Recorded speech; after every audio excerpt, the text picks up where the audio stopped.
Je sais vivre dans l'humiliation et je sais vivre dans l'abondance. En tout et partout, j'ai appris à être rassasié et à avoir faim, à être dans l'abondance et à être dans la disette. Je puis tout par celui qui me fortifie. Amen. J'ai voulu juste nous introduire par ces versets de Paul, surtout là où il dit « Je sais vivre dans l'abondance et je sais vivre dans la disette. J'ai appris à être content, n'est-ce pas, dans l'état où je me trouve, en tout et partout. » Gloire au Seigneur. C'est parce que notre sujet que nous avons commencé à parler le dimanche, c'est ce savoir vivre dans l'église et dans la famille. Ça veut dire que le savoir vivre est biblique. Oh, quelqu'un dit Amen. C'est biblique. Le savoir vivre, c'est biblique. S'il y a des gens qui devraient montrer, c'est la raison même pour laquelle le Seigneur parle, il dit, nous sommes le sel de la terre et nous sommes la lumière du monde. Alors, c'est la raison pour laquelle la parole de Dieu est écrite, est inspirée. C'est pour nous montrer à tout point de vue comment nous devrions nous conduire. Parce que nous ne vivons pas la vie chrétienne seulement pour que nous obtenions quelque chose, n'est-ce pas, d'une manière verticale de Dieu vers nous. Mais nous prions, nous vivons la vie chrétienne pour que nous obtenions une bonne relation entre Dieu et nous, mais aussi entre nous et le monde. Quelqu'un dit Amen. C'est la raison d'être de la parole de Dieu et des saintes écritures. Dans 1 Thessaloniciens, là où nous avons lu, il commence par dire,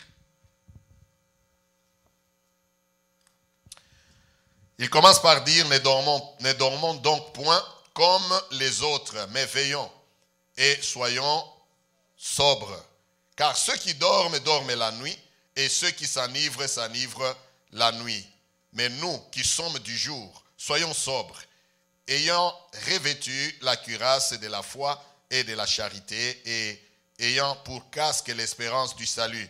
Car Dieu ne nous a pas destinés à la colère, mais à l'acquisition du salut par notre Seigneur Jésus-Christ, qui est mort pour nous, afin que soit que nous veillions ou soit que nous dormions, nous vivions ensemble avec lui. Verset 11, c'est pourquoi exhortez-vous réciproquement et édifiez-vous les uns les autres, comme en réalité vous le faites. Nous vous prions, frères, d'avoir de la considération pour ceux qui travaillent parmi vous, qui vous dirigent dans le Seigneur et qui vous exhortent. Ayez pour eux beaucoup d'affection à cause de leur œuvre. Soyez en paix entre vous. Nous vous en prions aussi, frères, avertissez ceux qui vivent dans le désordre, consolez ceux qui sont abattus, supportez les faibles, usez de patience envers tous. Prenez garde que personne ne rende à autrui le mal pour le mal, mais poursuivez toujours le bien, soit entre vous, soit entre tous. Soyez toujours joyeux, priez sans cesse. Rendez grâce en toutes choses, car c'est à votre égard la volonté de Dieu en Jésus-Christ. N'éteignez pas l'esprit, ne méprisez pas les prophéties, mais examinez toutes choses, retenez ce qui est bon. Abstenez-vous de toute espèce de mal. Que le Dieu de paix vous sanctifie lui-même, tout entier, et que tout votre être, l'esprit, l'âme et le corps, soit conservé irrépréhensible lors de l'avènement de notre Seigneur Jésus-Christ. C'est lui qui vous a appelé est fidèle et c'est lui qui le fera. Nous disons Amen. Sans vouloir rentrer dans ce que nous disions, mais nous avons commencé par le premier précepte ou la première recommandation du savoir vivre dans l'église ou dans la famille. L'apôtre parle d'être en paix avec tous. Point de besoin que nous rentrions encore dans cela, mais j'espère qu'au point où nous sommes, chacun de nous se regarde, d'autant plus que Jésus, notre Seigneur, est le prince de paix. Nous devons chercher Jésus en nous, c'est la paix qui est en nous. Quelqu'un dit Amen.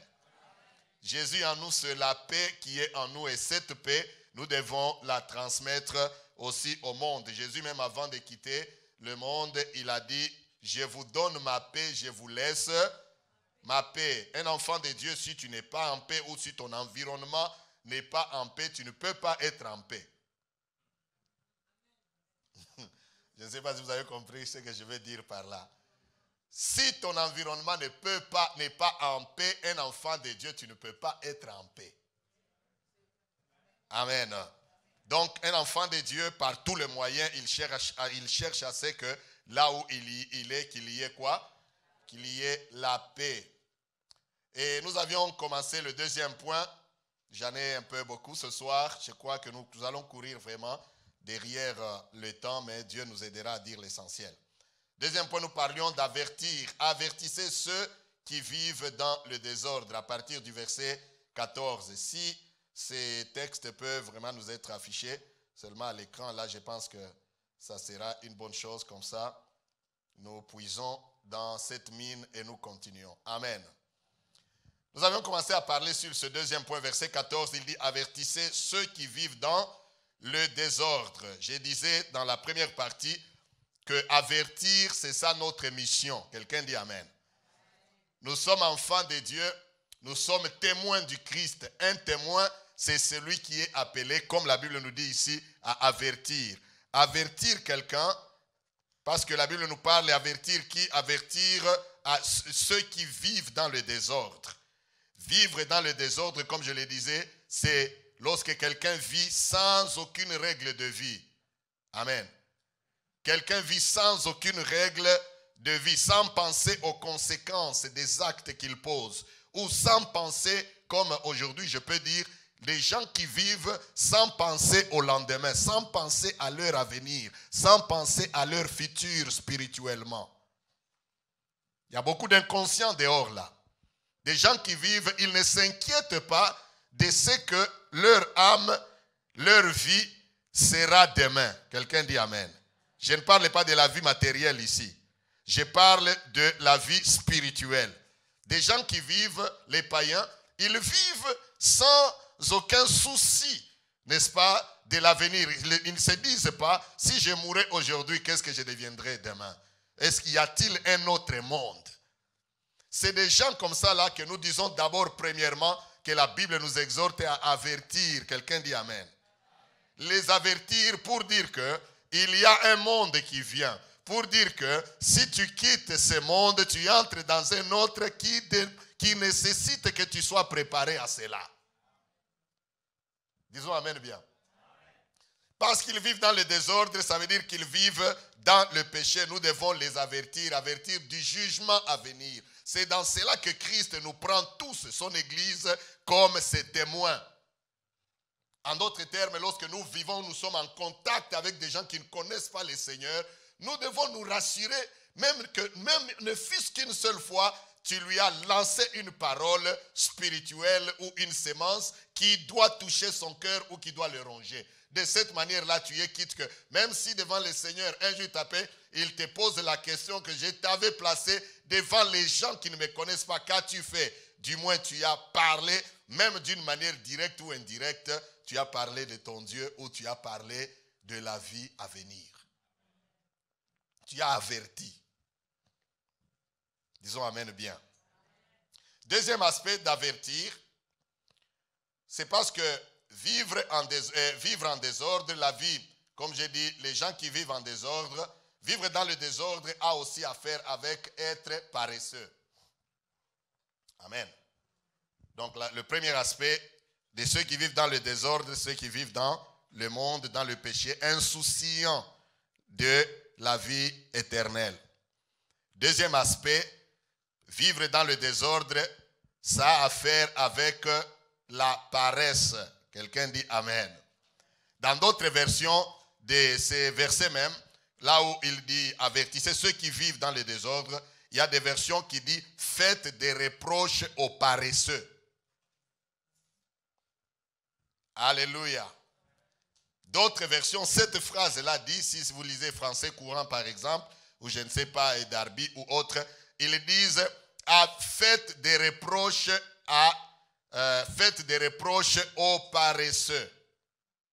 Je vais mentionner un peu rapidement les mots paresseux. C'est un terme très intéressant parce que la Bible le mentionne, surtout dans les proverbes. Je vais nous énoncer quelques versets rapidement avant d'aller plus loin. Alléluia. Proverbe, par exemple, parle de la paresse beaucoup. Il dit au chapitre 12, verset 27, il nous dit tout simplement que le paresseux ne rôtit pas son gibier. Parce que si on te demande d'écrire c'est quoi la paresse c'est l'oisiveté. La paresse c'est de l'effet d'être là mais sans avoir rien à faire. Pourtant il y a tant de choses à faire. Que j'entende un amen. La paresse, qu'elle soit spirituelle, qu'elle soit physique, même la paresse spirituelle. La paresse spirituelle, c'est tu es là, le temps de prier, tu ne pries pas, tu ne le maximises pas. Le temps d'être dans ta présence, la présence de Dieu, tu ne le maximises pas. Le temps de lire la parole de Dieu ou le temps de faire l'œuvre de Dieu, tu ne le fais pas. C'est la paresse. Parce que le jour viendra où tu aurais voulu moissonner du temps que Dieu t'avait donné, mais malheureusement, tu n'as rien fait.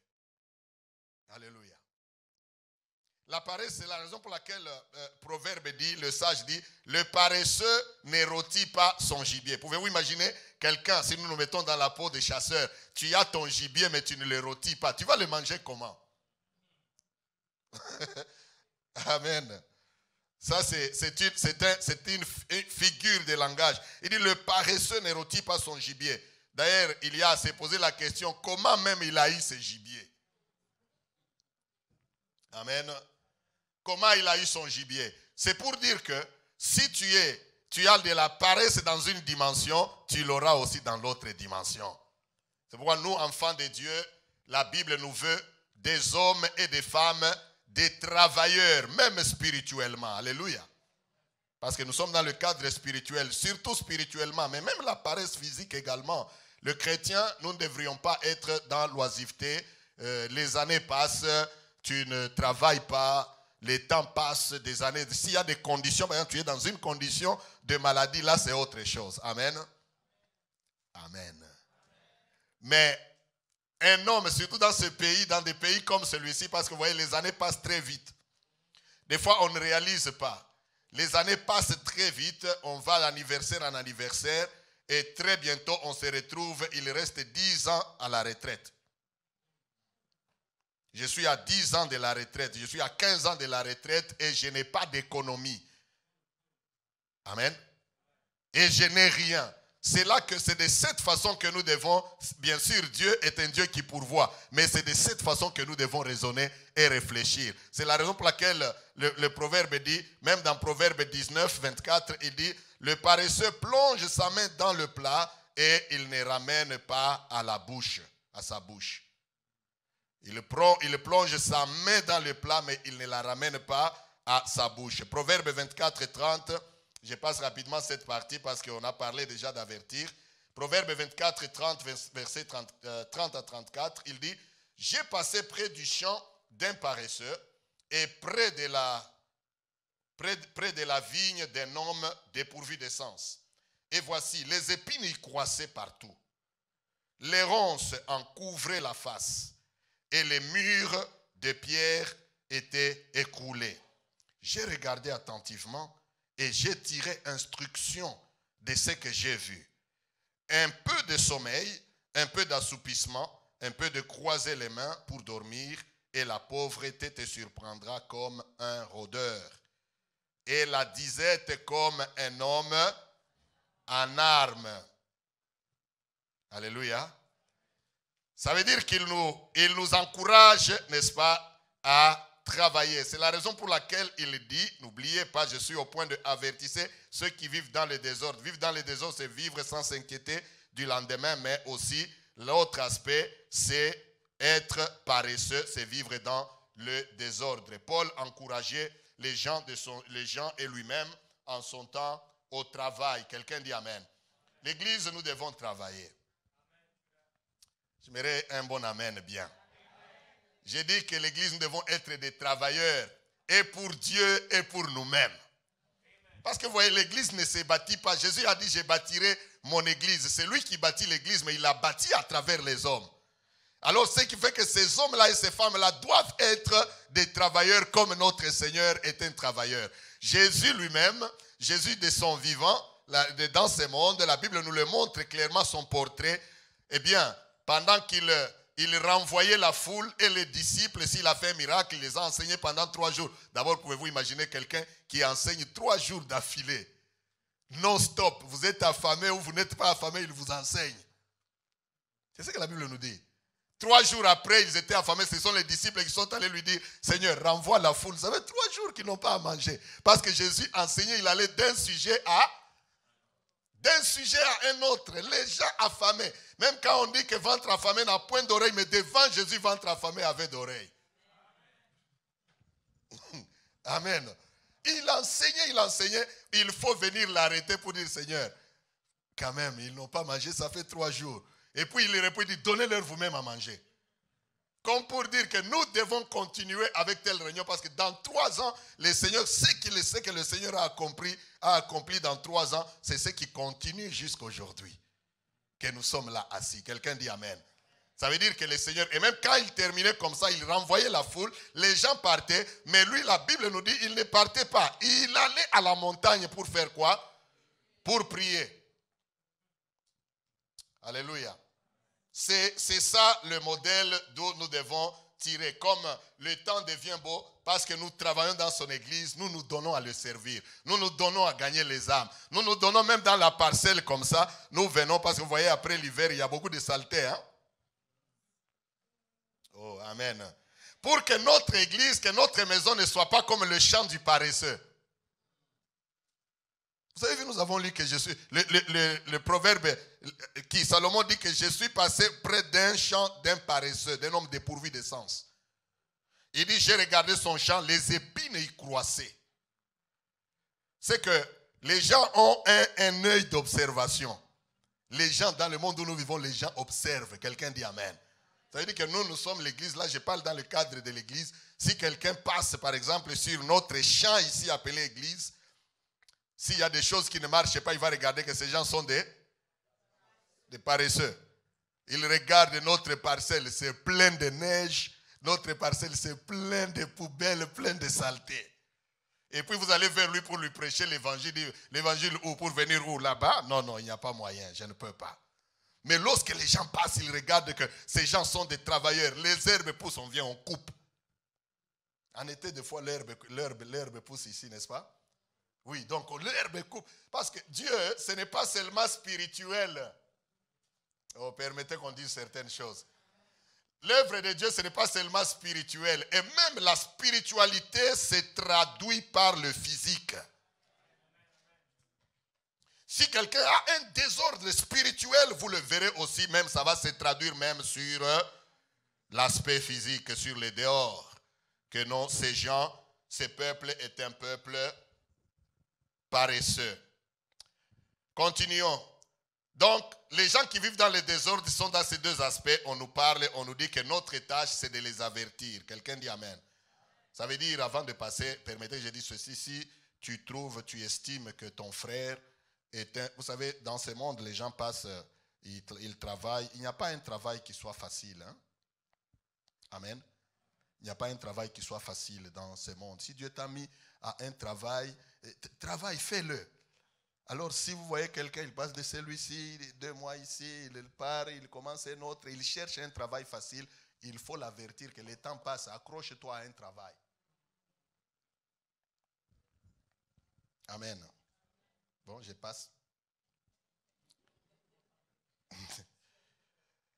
Consolez ceux qui sont abattus. Nous avançons. Consolez ceux qui sont abattus. Toujours au verset 14 là. Consolez ceux qui sont abattus. Très important. Consoler, c'est donner du courage. Ça fait partie du savoir-vivre. Et dans l'église et dans la famille. Et partout là où le Seigneur nous place. La Bible nous exhorte à consoler ceux qui sont abattus. Les gens sont abattus. Permettez que je dise un peu ceci rapidement. Les gens sont abattus à cause de beaucoup de choses, mais parmi les causes majeures dont les gens sont abattus, c'est la crainte de la vie ou la crainte du lendemain. Amen. La crainte fait que les gens sont abattus. Autre chose, ce sont les doutes. Il ne voit pas d'avenir devant lui. il est abattu. D'autres, un autre point, c'est le manque, surtout celui-là. Quelqu'un dit le manque. Le manque de choses, le manque de moyens, le manque de biens, le manque d'une vie ou d'une stabilité sociale fait que nombreux deviennent abattus. C'est fait que nombreux ont un esprit dans l'abattement. L'apôtre écrit ici, il dit, consolez ceux qui sont abattus. Même si toi aussi tu es abattu, mais tu as le devoir de consoler les autres. Consoler, c'est donner du courage. Quelqu'un dit amen. J'ai dit consoler, c'est donner du courage. C'est ça le rôle de l'Église. C'est ça le rôle du chrétien. C'est de regarder autour de lui. Y a-t-il quelqu'un qui manque le courage maintenant, qui est abattu, qui est découragé? Mon travail n'est pas d'aller l'achever davantage. Mon travail, c'est d'aller le relever et le remonter. Quelqu'un dit amen. Mon travail, c'est d'aller le consoler. Ça veut dire lui donner du courage. Consoler quelqu'un, c'est l'exhorter. Alléluia. Consoler quelqu'un, c'est l'encourager, n'est-ce pas? Lui faire voir que la situation dans laquelle la personne se trouve va passer.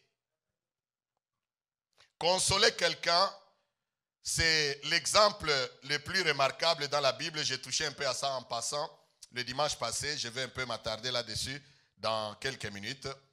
C'est à l'exemple d'un homme biblique, un apôtre très remarquable dans la parole de Dieu. Il s'appelle Barnabas. Quelqu'un dit Barnabas. Apprêtez-nous ces quelques passages dans Actes des Apôtres. Barnabas, son nom était Joseph. Amen. Son nom était Joseph. Pour la petite histoire, ce que j'ai dit se trouve seulement dans l'histoire de l'Église. Vous pouvez le chercher dans la Bible, vous n'allez pas le trouver. Mais les historiens de la Bible disent que Barnabas ou Joseph était un des 70 disciples que Jésus avait envoyés prêcher. Vous vous souvenez? Même si on ne dit pas son nom, mais l'histoire suppose qu'il était parmi les 70 disciples que Jésus avait envoyés 2 à 2.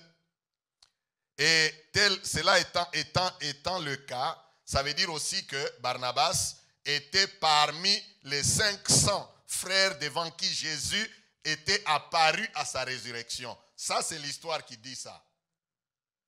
Vous me comprenez, hein? Oui, je ne dis pas que c'est ce que la Bible dit. Ce que la Bible dit, c'est ce que nous allons lire.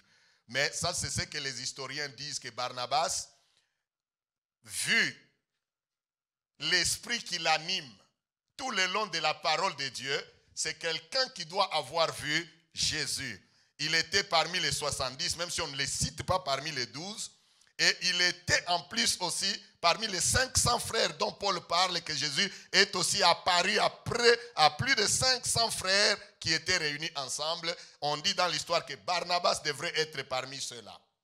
Pourquoi? Parce que c'est une figure très remarquable à cause de cette grâce d'encouragement. Quelqu'un dit encouragement. Voyons un peu quelques points rapidement. Actes chapitre 4, verset 36. Actes chapitre 4, verset 36. Qu'est-ce que la Bible nous dit?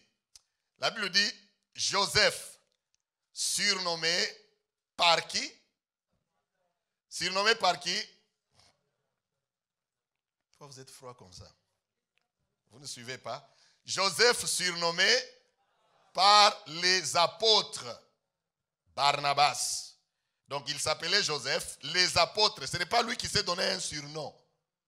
Ce n'est pas lui qui s'est donné, comme nous voyons aujourd'hui, quelqu'un, parce qu'il prêche souvent sur un point, sur un sujet, puis il se surnomme et dit, désormais appelez-moi tel. Non, non, ce sont les apôtres eux-mêmes qui l'ont surnommé. On a dit, la Bible nous dit, Joseph surnommé par les apôtres Barnabas, ce qui signifie fils d'exhortation. Lévite, originaire de Chypre. Continuez un peu. Vendit un champ qu'il possédait, apporta l'argent et le déposa aux pieds des apôtres. Donc, il est le premier il est le premier, quand il se réunissait, lui, il avait sa concession. Il a pensé que non, pour encourager les autres, mieux vaut que je vende ma concession et que je vienne avec l'argent, je mets aux pieds des apôtres, comme ça tout le monde en bénéficie. Ça, c'est Joseph appelé Barnabas. La Bible dit ce sont les apôtres. Les autres apôtres ont regardé le travail qu'il faisait et puis ils l'ont surnommé qui? Barnabas, qui veut dire fils d'exhortation. Dans d'autres versets, dans d'autres versions, on dit fils d'encouragement. Et vous le voyez, c'est un caractère, ça veut dire que les apôtres ne l'ont pas surnommé juste pour du fun, pour du plaisir, non. Ils ont vu le travail qu'il faisait, ils ont dit ça c'est un fils d'exhortation. Ça veut dire que si tu es devant Barnabas, si tu es abattu, Barnabas va te remonter. Nous avons besoin de frères et de sœurs comme ça. Oh, disons un bon amen. Si tu as un visage abattu, tu as un souci, tu as une inquiétude, tu arrives, quelqu'un qui partage ton souci, qui partage ta peine. Quelqu'un qui te tapote même à l'épaule pour dire que prends courage, ça va aller, nous sommes là. Nous allons combattre ensemble et tu auras la victoire. C'est ça l'église. Oh, quelqu'un dit amen. C'est ça, savoir vivre dans l'église. Savoir vivre dans l'église, c'est s'encourager mutuellement comme Barnabas. Quelqu'un passe des temps difficiles, tu l'encourages. Vous savez que même ne fût-ce que dire un petit mot ici à quelqu'un, tu sais qu'il passe des moments difficiles, tu viens, tu lui souffles à l'oreille que nous sommes avec toi. Oh, dites amen bien. Ce sont des choses que nous devons faire. Alléluia. Tu ne sais pas ce que tu peux faire dans la vie de quelqu'un, juste lui souffler ou le tapoter à l'épaule que prends courage, le Seigneur est là. Amen. Même si tu ne connais pas les détails de ce qu'il traverse. Mais ne fût-ce que dire ça, aujourd'hui tu le dis à celui-ci, c'est ça Barnabas, il le dit à celui-ci, il voit que non, l'assemblée, les gens se réunissent nombreux, mais on ne mange pas bien. Barnabas dit, qu'est-ce qu'il faut faire? S'il faut vendre mon champ, je pars, je le vends, je donne l'argent. Donc pendant que les gens réfléchissent, ils regardent comment on va manger, comment on va nourrir tous ces gens. Parce que vous voyez, à l'époque là, dès qu'ils ont lancé l'évangile, les gens ont commencé à faire quoi? À venir, il y avait des pauvres et des démunis. Il fallait prendre soin d'eux. Maintenant, les gens comme les pierres là, il est abattu, il regarde, celui le responsable avec les autres gens, il dit comment on va faire? Pendant qu'ils réfléchissent, Barnabas vient déjà, il amène un paquet d'argent. Il dit non, j'ai trouvé la solution. Pas l'argent.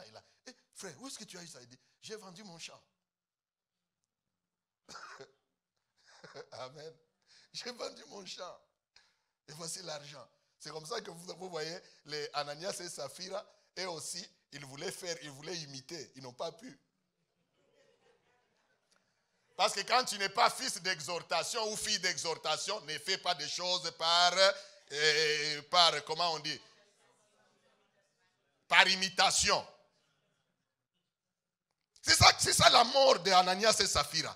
Quand ils ont vu Barnabas a donné, et aussi dit non, si on peut aller vendre, non? Non, si on vend. Bon, ils sont allés, ils ont vendu, mais ils regardent et disent, quand même, $100,000.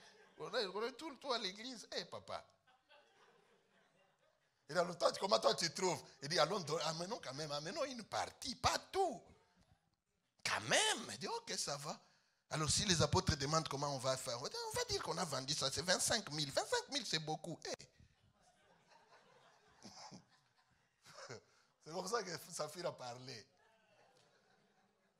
Ils ont pris, ils ont vendu, ils ont pris une partie, ils ont mis de côté. Et Ananias a pris une partie, il vient lui aussi, comme Barnabas avait donné tout, lui aussi il vient, il jette aux pieds des apôtres. Pierre les ramasse.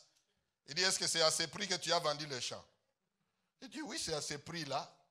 Il dit, qu'est-ce qui t'a pris pour que tu puisses tromper le Saint-Esprit? L'homme, mort. Quelques instants après, la maman est là, Saphir en train de venir elle aussi au culte. Elle n'est pas fille d'exhortation. Elle aussi, elle arrive, on l'appelle, on dit, sœur Saphira, c'est à ce montant que vous avez vendu les champs? Oui, c'est à ce montant-là. Comment l'esprit vous trompez, le diable est entré dans votre cœur pour tromper le Saint-Esprit. Elle aussi, elle est morte. Barnabas n'en est pas mort. Parce que lui, c'était un caractère authentique et réel. Quelqu'un dit Amen. Les apôtres l'ont surnommé fils d'exhortation. Regardez, il n'était pas seulement le premier à vendre son champ et à le produire, mais à donner les produits aux apôtres. Mais donnez-nous rapidement, on va continuer dans Actes chapitre 9, verset 26.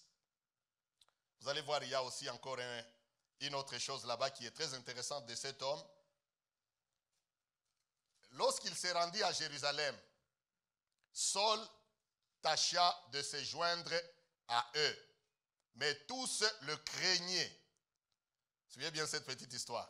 Tous le craignaient. Nous parlons ici il s'agit de Saul de Tarse, donc l'apôtre Paul. Avant qu'il ne soit accepté, la Bible nous dit il s'est rendu à Jérusalem, il tâcha de se joindre aux chrétiens qui étaient à Jérusalem. Comprenez le contexte. Parce que quand Saul de Tarse a rencontré le Seigneur, c'était sur le chemin de Damas. Maintenant, sur le chemin de Damas, Dieu ne lui a pas dit de retourner à Jérusalem. Il lui a dit, continue ton chemin. Il a continué jusqu'à Damas. Là, on a prié pour lui, etc. Mais maintenant, un temps après, il devait retourner à Jérusalem. C'est là que nous lisons. Il tâcha de se joindre à eux, mais tous le craignaient. À Jérusalem, tout le monde craignait qui? Paul, Saul de Tarse, ne croyant pas qu'il fût un disciple. On continue, verset 27. Alors, quelqu'un dit alors.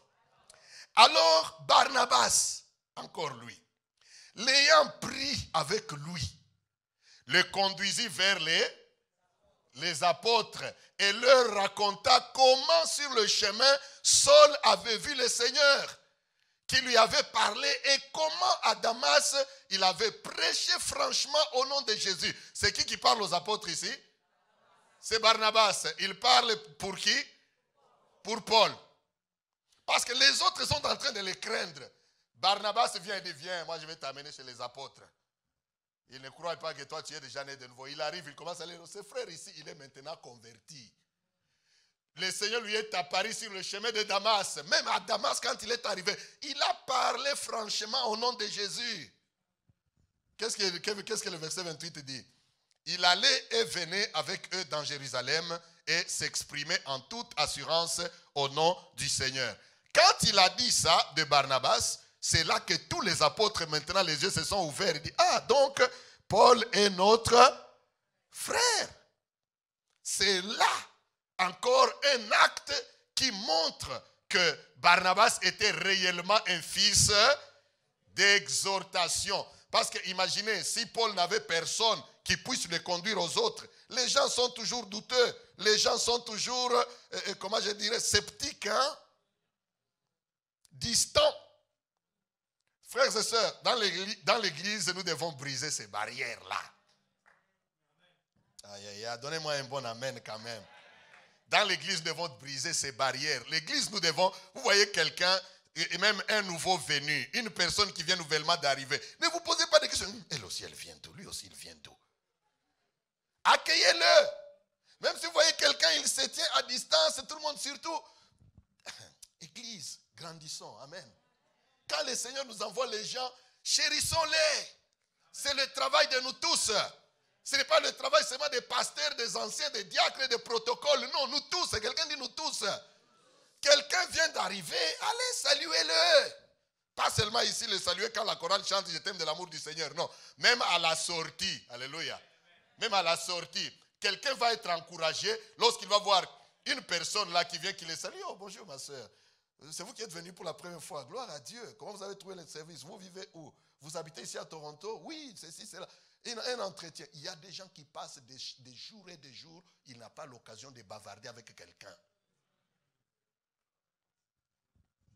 L'église a besoin de fils et de filles d'exhortation. Mais nous ne sommes pas appelés. Quand le culte termine, nous sommes seulement entre nous. Hey! On revient. L'église devient comme si c'est un club ou c'est un cercle fermé de personnes qui sont entre eux. De mutualité, merci. Non, nous devons être ouverts. Nous devons tous être des Barnabas. Dis d'abord Barnabas. Ma sœur, sois une Barnabas, fils d'encouragement. Il dit consoler ceux qui sont abattus. Tu as su que ton frère ou ta sœur est abattu. Même un coup de téléphone pour le relever. Pour ne fût-ce que dire à quelqu'un que j'ai fait quoi? Je prie pour toi ou je prierai pour toi. Ça va l'encourager. Quelqu'un dit Amen. Il y a beaucoup d'exemples, mais nous passons. Le point ici, c'est que savoir vivre dans la société, c'est savoir consoler, encourager les autres.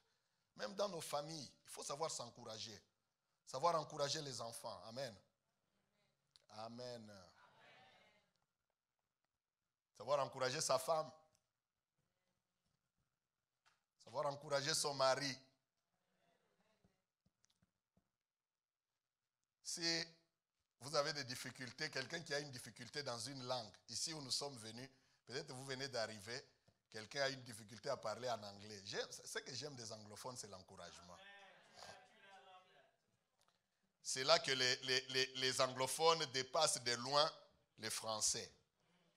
En français, chez les francophones, nous sommes très sensibles avec les fautes. C'est une mentalité française ou je ne sais pas francophone. Lorsque quelqu'un dit le à la place de là, du oh là là.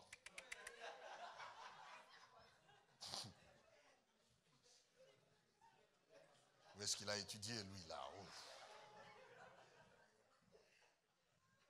Alors ce qui fait que la personne commence à se retirer, à se gêner. Mais chez les francophones et les anglophones, nous tous quand nous sommes venus, quand je suis venu je venais d'arriver dans ce pays. Derrière ma femme, on nous a invités dans une famille. Je venais d'arriver, je n'avais même pas un mois. On nous invite dans une famille. C'était une soirée, une fête des Canadiens. Pour la première fois, j'entre là-bas. Et on me fait asseoir où? Entre deux dames canadiennes. Deux vieilles dames, hein, en plus. On s'assoit. Maintenant, moi, l'anglais dans la bouche, là, il n'y a pas. Je vais faire comment? Elle commence à me parler. Elle me parle, d'autres j'écoute, d'autres ça passe. D'autres je vais parler, ça ne sort pas.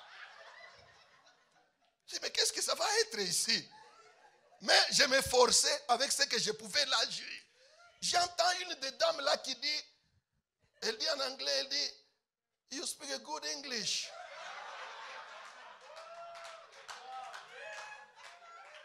Elle dit, you speak a good English, you have a British accent. J'ai dit, waouh, ça y est. Ça m'a ouvert même les oreilles. J'ai dit, oh, mais là je me suis dit, donc il y a un British accent et un American accent. J'ai commencé maintenant à faire attention, à comprendre les deux. Depuis ce jour-là, même je pars à l'école, je m'exerce à parler avec les gens. J'ai dit, la dame là a déjà dit que j'ai le British accent. J'étais encouragé. Amen.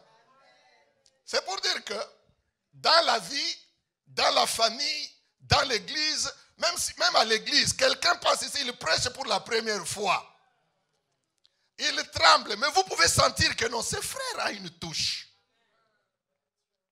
Amen. Ou vous pouvez sentir quelqu'un passe, il chante, vous sentez, même s'il n'a pas une belle voix, mais vous sentez que cette sœur ou ce frère, il a la grâce là. C'est question de travailler ses talents, il fera du bien. Quelqu'un dit Amen. Il faut l'encourager. Mais très souvent, les gens n'encouragent pas. Les gens ne voient que les côtés négatifs. Quelqu'un passe, il prêche pour la première fois. Encouragez-le à la sortie là. Frère, même si tu as mangé dans la bouche, mais c'était bien. Tu étais à l'aise. La façon que tu as sorti ces versets-là. Même si tu n'avais pas de commentaires. C'est tout ce que j'ai fait dans mon bureau là. Amen. Parce que quelqu'un a exhorté là. Dans mon bureau là, on s'assoit. Je ne dis pas, je prends là le micro, je dis ici, mauvais, non. Quand je vois la personne une grâce, j'encourage. Et prochainement encore, je prends la personne et je dis, fais encore. Parce que nous tous, c'est comme ça qu'on nous a taillés, qu'on nous a façonnés. Amen. Dis d'abord fils d'exhortation. C'est pourquoi il dit consoler. Le travail de l'église, c'est de consoler. Surtout consoler. Consoler, c'est encourager. Consoler, c'est relever même ceux qui sont abattus. Le monde dans lequel nous sommes, c'est un monde qui donne que des coups. Alléluia. Amen. Le monde dans lequel nous sommes, c'est un monde qui ne donne que des coups. Et quand nous venons beaucoup plus à l'église, dans ce cadre, nous venons, c'est pour nous consoler les uns les autres. Même lorsqu'on traverse des fois des moments difficiles qui arrivent dans nos vies, dans la vie de tout le monde, dans nos familles, les temps comme les deuils. Amen. Amen. Oui, lorsque vous apprenez un frère ou une sœur a un deuil, même si c'est loin, il a perdu un parent, un frère ou une sœur, le travail de l'église, c'est de faire un effort pour le relever, pour qu'il voie et qu'il sente que j'ai de la famille autour de moi. Quelqu'un dit Amen. Toujours au verset 14, vous voyez, il y a à boire et à manger là-bas. Un dernier point, non, à l'avant-dernier. Il dit, supportez les faibles.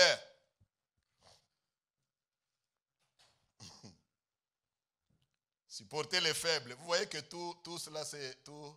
Comment on appelle ces temps en français? Comme on dit, consoler ceux qui sont, supporter les faibles. Impératif. Vous n'avez pas oublié la grammaire. Hein? Ça s'appelle impératif. L'impératif veut dire un ordre. Ce n'est pas une supposition. Amen. C'est pourquoi vous voyez tous ces paragraphes-là, tout ce que nous sommes en train d'étudier là, ce sont des verbes conjugués à l'impératif. Il donne l'ordre. Il ne suggère pas. Amen. Il ne suggère pas. Il dit supporter. Dans d'autres versions, on dit soutenez. Soutenez les faibles. Faibles, il y a 3 catégories de faiblesses que je veux énumérer. Il y a d'abord la faiblesse spirituelle. Une faiblesse, quelqu'un qui présente des faiblesses spirituelles, ça veut dire soit il ne connaît pas encore bien le Seigneur, soit il est un bébé spirituel. Quelqu'un dit bébé spirituel. Vous savez que dans l'église, il y a des bébés spirituels. Dans l'église, dans les choses de Dieu, spirituellement, il y a des bébés spirituels. Ça veut dire quelqu'un, parce que nous sommes en train de grandir, et on ne grandit pas en un jour. Amen. On ne grandit pas en un jour. Aujourd'hui, on est faible, on a été dans une tentation, on se fortifie, peut-être on est tombé, on se relève. Le lendemain, on a exhorté. Si maintenant toi tu connais la faiblesse de ton frère ou de ta sœur, la Bible te dit ici de le faire quoi? De le supporter. Peut-être tu es en contact avec quelqu'un qui est un bébé spirituel. Amen. Allô? Tu es peut-être en contact avec un bébé spirituel. Notre travail, notre tâche en tant qu'Église, c'est de le supporter. En d'autres termes, de le soutenir. Ce qu'il veut dire ici est que soutenez ceux qui sont faibles. Soutenir, ça, c'est un peu un point qui se relie comme à ce que nous venons de dire, de consoler ceux qui sont abattus. Mais ici, on a affaire à des gens qui exhibent des faiblesses. Peut-être le problème que ta sœur présente ou ton frère, c'est tout simplement une situation de faiblesse à cause de son âge spirituel. Ne le rejette pas, ne le repousse pas, ne le critique pas. Quelqu'un dit Amen. Mais la Bible nous exhorte à faire quoi? À le supporter, même si quelqu'un t'a blessé. Mais peut-être ce qu'il vient de te blesser là, ce n'est pas volontairement, mais c'est à cause de son âge spirituel qui est encore moindre, il est encore bébé. Supportez-le. On est calme. Est-ce que vous me comprenez? Quelqu'un te blesse ou quelqu'un te fait du mal dans l'église. Et avant d'aller à une conclusion, évalue aussi un peu son âge spirituel. Il y a des gens qui se comportent comme ils veulent. Il est venu à l'église, mais il n'est pas encore mûr. Il vient du monde, il est encore entre l'évangile et le monde. Peut-être il va te donner une réponse qui te blesse à une question que tu lui as donnée, que tu lui poses. La Bible dit de le supporter. Ne dis pas que je lui ai posé juste la question de savoir comment ça va. Voici comment il m'a répondu. Je ne lui parlerai plus jamais. Supporter les faibles. C'est vrai ou ce n'est pas vrai ce que j'ai dit? Ça existe. Il y a des gens, ils se fâchent. Toi, tu as déjà 15 ans dans la foi. L'autre vient d'arriver dans la foi il y a à peine 2 ans ou 3 ans. Vous n'allez pas avoir la même compréhension des choses. Il est encore faible. Amen. Un autre niveau de faiblesse, ça peut être maintenant une faiblesse dans la vie ordinaire. D'autres affichent des faiblesses financières qui ne sont pas dues à la paresse comme nous avons parlé tout à l'heure. Je peux être faible financièrement, vrai ou faux? Pourquoi vous dites seulement, il y a quelqu'un? J'ai dit, je peux être faible financièrement. Tu peux être faible financièrement. Ta soeur, ton frère peut être faible financièrement. Qu'est-ce que nous avons le devoir de faire? C'est de les supporter. Peut-être quelqu'un a perdu le travail. Dis d'abord à quelqu'un, c'est ça l'église. Quelqu'un a perdu le travail et il se retrouve coincé. Peut-être qu'il ne sait pas payer le loyer. Et par je ne sais pas moi, par hasard, tu apprends qu'il risque d'être délogé. Ou bien il n'a que la moitié de son loyer parce qu'il vient de perdre l'emploi. Et toi, tu as des savings et des savings. Amen. Qu'est-ce qu'un chrétien fait? Dans l'esprit de Barnabas, il faut supporter les faibles financièrement. Mais maintenant, si toi aussi tu as été faible financièrement, c'est moi aussi faible financièrement. Le mois prochain, faible financièrement. Maintenant, ça risque d'être, maintenant, nous devons parler de la paresse. Nous allons t'avertir. Maintenant, là, nous risquons de t'avertir. Mais si c'est quelque chose qui est arrivé parce que les situations arrivent, amen, les situations arrivent, eh bien, nous avons le devoir de nous supporter les uns, les autres dans les faiblesses. Et l'autre catégorie, bien sûr, maintenant, c'est la faiblesse physique qui a lieu ou qui a allusion, qui fait allusion à la maladie. Comment, donc, nous devons supporter aussi ceux qui sont malades?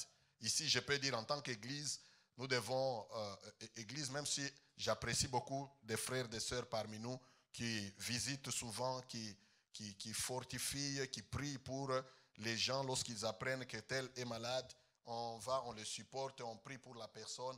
C'est ça l'Église. Amen. Amen. Aider. Il y a des gens, ils sont peut-être chez eux à la maison, il n'y a personne pour l'aider, il est alité. Et vous l'apprenez, faites un saut. Vous allez encourager la foi de quelqu'un. C'est ça le supporter. Amen. Dans Luc chapitre 22, verset 32.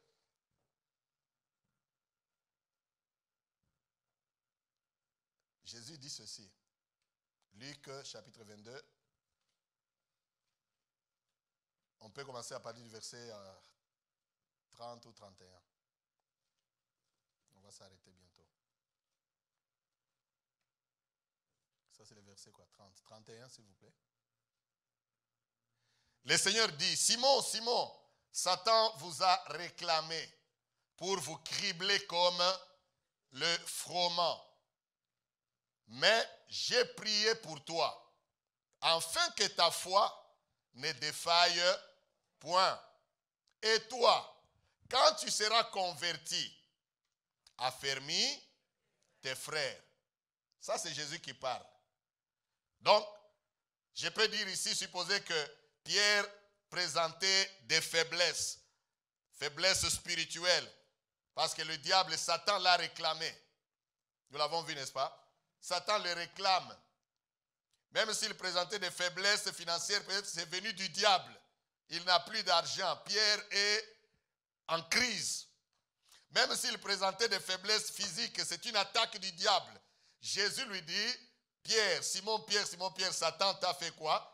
T'a réclamé pour te cribler comme le froment. Mais, j'ai fait quoi? J'ai prié pour toi. La responsabilité du maître, du Seigneur Jésus, il a prié pour Pierre. Et il dit, pour que ta foi ne défaille point. C'est notre responsabilité de supporter, n'est-ce pas, les autres, les faibles, pour que leur foi ne puisse pas défaillir. Souvent, on se moque. Lorsque quelqu'un tombe dans le péché, les autres vont se moquer. Non, Jésus dit, j'ai prié pour toi, afin que ta foi ne défaille point. Mais maintenant, toi aussi, quand tu vas être converti, en d'autres termes, quand tu vas être fortifié, fais quoi à ton tour? Affermis les autres.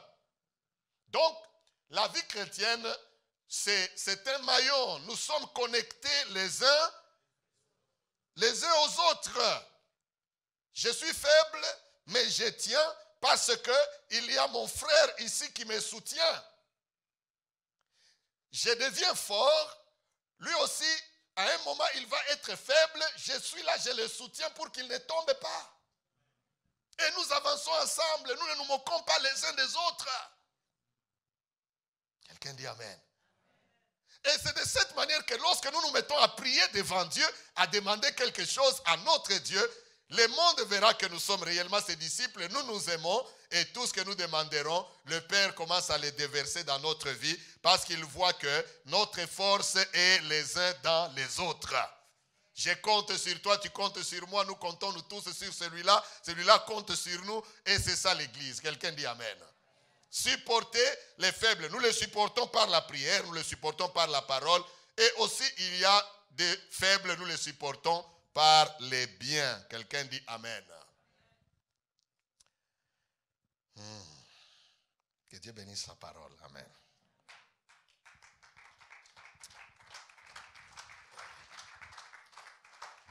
Nous allons continuer prochainement. Il y a encore beaucoup de choses à couvrir. Amen.